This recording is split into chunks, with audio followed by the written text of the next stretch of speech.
So I never wanted to make a video on The Witcher because I see enough videos out there. People talking about how the show went downhill, how Henry got pissed off and left, of how he doesn't stick to the source material. I thought it was enough. But then I see stupid articles like this talking about the stupid American fans and whatnot. I was like, are you fucking serious? You know, I'm not American. I mean, I am Armenian American, but I wasn't born here. I came here when I was 11, you know? So let me give you my opinion as a foreigner, okay? I discovered Witcher through the video game, not gonna lie. In 2017, I went to get Horizon Zero Dawn and it wasn't out yet, so I was like, hey man, let me get this game, man. I keep hearing good things about it.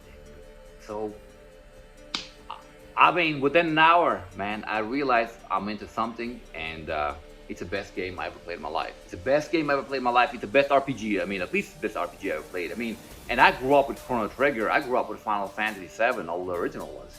And this was the best. It's like, I spent 7 months into that game, and I was 35 years old too.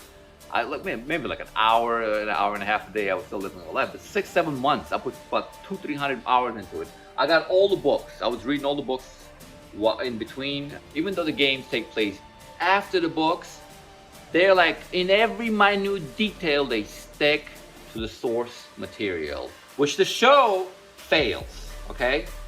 So anyways, I got all the books, I got all that, and then I heard the show's coming out. I was really excited. And then I saw the casting, and you know, like, how are they gonna do that, you know? Whatever, I mean, it's like, it's Polish, man. It's their thing, okay? When can you represent their culture, Netflix, all right? Okay, just like, maybe if you don't like the way they look, okay? Whatever, maybe you like, you know, you did your change. Okay, how come you like, their mythology is just, it's just like drowned, you know what I mean? It's like, the show didn't feel Polish at all. The show did not feel Polish. And even though, like, I'm not Polish.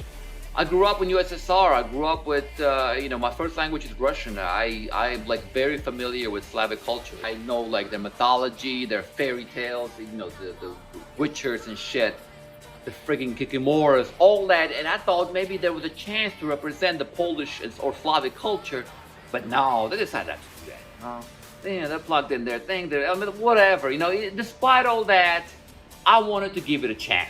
I wanted to give it a chance. I was like, whatever, you know, they're doing it for the modern audience. Let's see what they're going to do, okay? So the show came out, all right?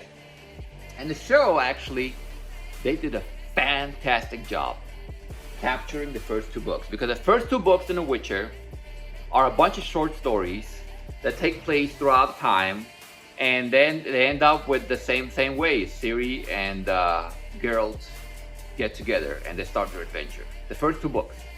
And even though they plugged in all that bullshit, all that woke shit, you know, they plugged in so much shit for Yennefer that wasn't even supposed to be there. She was, you know, it's like they plugged in so much shit in it. Even, it was I liked it.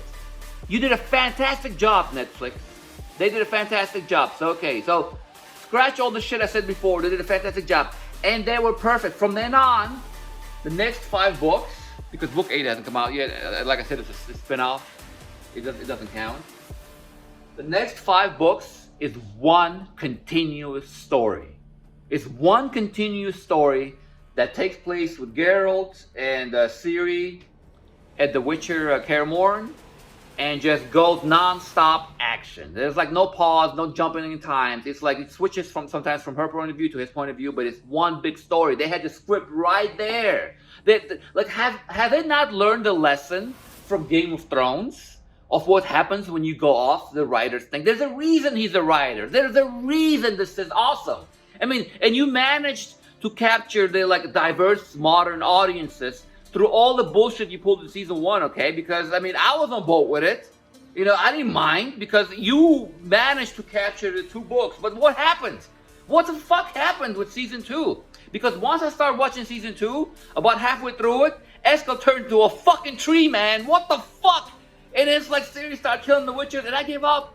I'm telling you right now, I didn't watch season 3, and I'm not going to. I didn't watch fucking Blood of the Things. I turned it on, Blood of the Elves. And I saw the bullshit, and I turned it off. It's like, you had it right there. You had the script right there. It's like, how do you fuck this up, man? It's like with George R. Martin's story, I understand, you know. They didn't have any more source material. They started making shit up. But did you actually look at the book and say, this is bullshit? This story was amazing, man. It's like, no wonder fucking Henry left, man. I'm telling you, if you guys read the books, you know what I mean. Books 3 through 7, the actual story is one continuous storyline. It could be one big book, man. It's like they had the perfect fucking script right there, and they fucked up. They had Henry and everyone. Okay, whatever, this is my rant. I hope YouTube doesn't take this down because I keep cussing. By the way, I'm David Roman. I'm the author of the Eternal Horizon series. Please, if you want to support me, I don't have any Patreon, I don't have anything, but if you go to Amazon, you can order my books. They're available in hardcover and paperback and Kindle, obviously. I hope you have a nice day. And Netflix, just like, all you have to do is open up ChatGPT and upload the script there. Be like, hey, ChatGPT, can you turn this into a screenplay? And bam, there you go, there's a screenplay.